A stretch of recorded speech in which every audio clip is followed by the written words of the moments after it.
Cristiano Oliveira, como é que tá, meu irmão? Você acredita que na Quimbanda existe inquices e voduns? E tu poderia colocar orixás também aí para fazer a pegadinha do malandro mais fácil, mais interessante, né? Vamos tomar um refrizinho aqui para tentar responder de pronto. Vocês podem ver que as perguntas são aleatórias, eu respondo de pronto.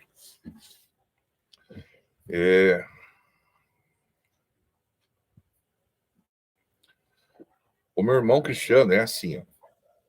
Se a gente voltar 500, 600 anos atrás, tá?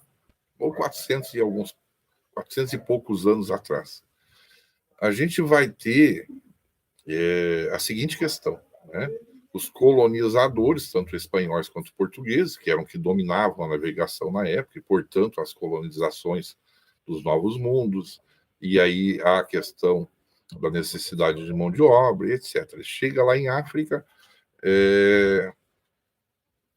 na terra onde tinha orixás, os iorubás, na terra onde tinha os dijeje, portanto, os voduns, na terra onde tinham o povo ali de língua quimbundo, né, e seus 300 dialetos.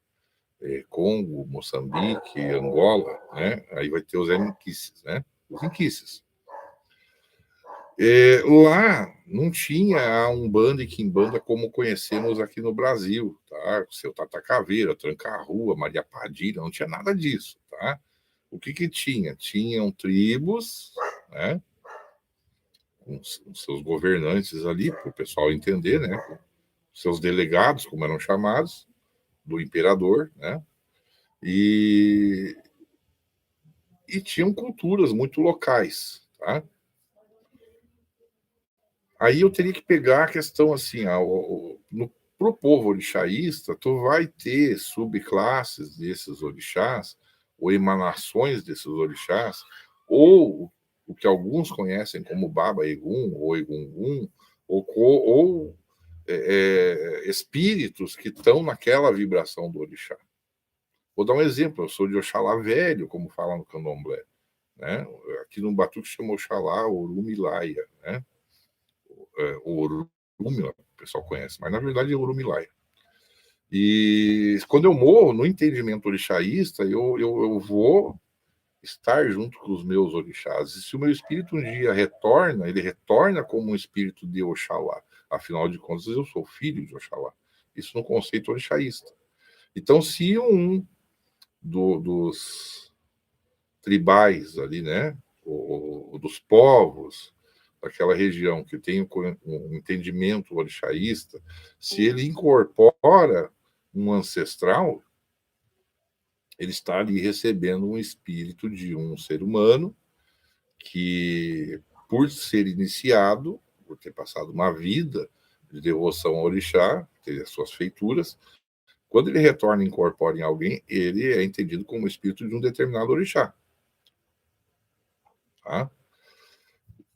E idem aos outros, no caso do inquice e dos voduns. No caso dos inquices, tu vai ter Pambudila, que é um inquice, tu vai ter outras, né, outras derivações, né, tu vai ter ali 28 qualidades, 24 masculinas, 4 femininas. E aí há essa questão aí de vários nomes que são usados em África para designar essa classe espiritual que está ligada ao inquice. Quando eu falo orixá, inquice e vodum, eu estou falando de nomes em línguas diferentes, mas que se referem quase que ao mesmo Deus, no mesmo quase que entendimento. Tanto que a gente tem similaridades entre orixás, inquices e voduns. E essa similaridade é tão grande que a gente vai ter, por exemplo, orixás que, na verdade, são voduns. É o caso de Ogum, Nanamburuque e outros, né? E outros orixás, que a gente chama de orixá, mas, na verdade, são voduns. Então, assim, por que eu estou dando esse nó todinho aí, né? Porque no entendimento, no meu caso, que sou orixaísta, né? No entendimento orixaísta, tá? existe a criação do mundo como conhecemos, dos Oruns, dos universos, né? Do universo e seus mundos, tá? E a gente entende que nesse criacionismo, os orixás criam o ser humano, nós, assim, né? Então, os orixás vêm antes da gente e criam um ser humano, e esse ser humano morre, e esse ser humano passa para o lado de lá, e o senhor da vida e da morte, chamado por alguns de Omulu, aqui chamado de Chapanã, etc., ele permite que vá e volte. A própria Oiá, no caso de orixaísmo, né? Ela permite que passa pelo portal, não volta mais. O que eu estou tentando chegar para te explicar é o seguinte: para quem é orixaísta, para quem acredita em Vodum, que é de Vodum ou Enkice, vai entender que Exus e Pombagiras de Quimbanda só existem porque os orixás, os Enquices ou os Voduns permitem que eles voltem do mundo dos mortos. Simples de compreender. Inclusive o papel do Quimbanda em África, isso eu estou falando voltando 500, 600 anos, como eu falei no começo da explicação, né? O Quimbanda era um cara do meio da mata, era um matuto, era alguém que vivia no meio da mata, como é o entendimento que a gente tem dos caboclos na Umbanda, hoje em dia no Brasil, né? Então, quando a gente fala em caboclo, a gente está falando do caboclinho, como tem a música Cabocla Teresa, né? Fala sempre de uma região muito distante, das pessoas que vivem da própria natureza, do que plantam, do que colhem.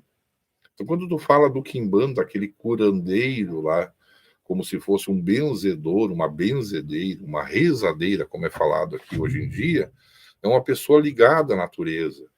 E, portanto, na crendice daqueles povos africanos, também acreditando no Inquice, no Vodum e no Orixá, a depender da região que estivessem.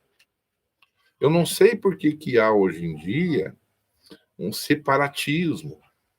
Não, os Exus foram cagados, Exus de Quimbanda. A própria palavra Exu deriva do Exu com S, né? Escrito em português, com S, um monte de risquinho, porque a gente não consegue dar a tonalidade do nome, mas do Orixá Exu. Né? Assim como Pombagira, numa corruptela, deriva da palavra Mpambudila. Né? Claro que é uma corruptela, não estou dizendo que a Pombagira é Mpambudila, que é um Inquice, mas por esse trocadilho. Então eu sou muito contra esse separatismo, sabe? E a gente canta na Quimbanda, a Yansan foi quem me deu força, né? E os próprios Exus cantam. Ela é rainha do candomblé. O próprio Exu e Pombagira está cantando ali junto. Muitas das vezes a pombagira se manifesta na sua médium ou no seu médium, com esse ponto cantado. A Yansan foi quem me deu força, ela é rainha do candomblé.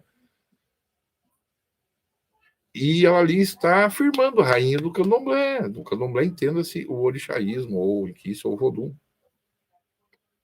Mas o pessoal das magia negra agora, que vem de amarração amorosa aí, não, a Quimbanda nasceu de uma estrela cadente que caiu na Terra. Nasceu prontinho aqui. Porque lá o Quimbanda não tinha nada a ver com o resto. Tinha sim, cara. Vivia na mesma região, onde todos eram devotos a um Inquice, no caso do Quimbanda, em Angola, Congo, né, Moçambique e região, e assim como nos outros lugares, né? Mas o pessoal das explicações aí do livrinho, de Rubens Saraceni e outros, está começando a criar um separatismo, para dizer que são fundadores de uma religião que é independente. Não existe religião independente. Tudo que a gente tem aqui é sincretizado, aproveita-se o que é bom de uma em outra. Foi uma questão de sobrevivência das religiões dentro das senzalas. O que a gente tem hoje aqui é uma coisa que foi se adaptando e sobrevivendo ao tempo e às perseguições, e que deriva das senzalas brasileiras. Aí tem uns filha da puta agora que querem pegar aqui e dizer, não, a minha quimbanda é africana, legítima e não sei o quê. Não é, eu sempre dou o exemplo que não fazem circuncisão nos homens, que não decapitam o clítoris das mulheres, coisa que é comum lá na região onde tinha um quimbanda. E não fazem outras, de enfiar coisa no beiço, no ouvido. As mulheres não servem só para trabalhar, você entende? Os costumes não são os mesmos. E etc. Eu acho que deu para mim explicar um pouquinho sobre a questão, tá? Claro que dentro da Quimbanda não é o lugar, não é o culto correto para se cultuar Exus, perdão, orixás, inquices e voduns. Não é o dia, a hora e o local.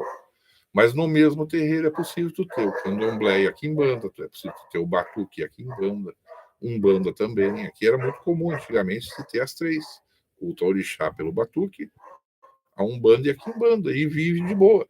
A própria quimbanda que eu sou sacerdote, que é a quimbanda quirumbo, ela não tem Beuzebu, ela não tem Lucifer, ela não tem Astarote, não tem Lilith, não tem bruxa queca, não tem um monte de coisas que outras quimbandas têm.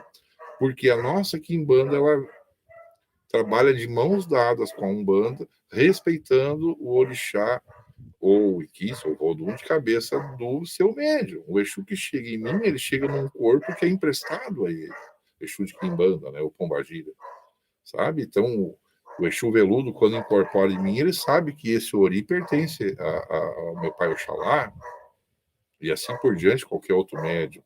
Então, essa briga que estão criando, esse separatismo, é coisa de idiota, né? Acham que estão pagando pau para os candomblecistas ou para os batuqueiros pelo fato de admitir que a Yansan foi quem me deu força. E ainda bate palminha. Iê, Ogum da rua. Cantam para Ogum, Ogum é o nome de orixá, né? E assim vai, nome. Eu não falei que o que chega ali é orixá. Tá? Mas é um falangeiro do mesmo. Vamos fumar um cigarrinho aqui, enquanto eu vou respondendo perguntas.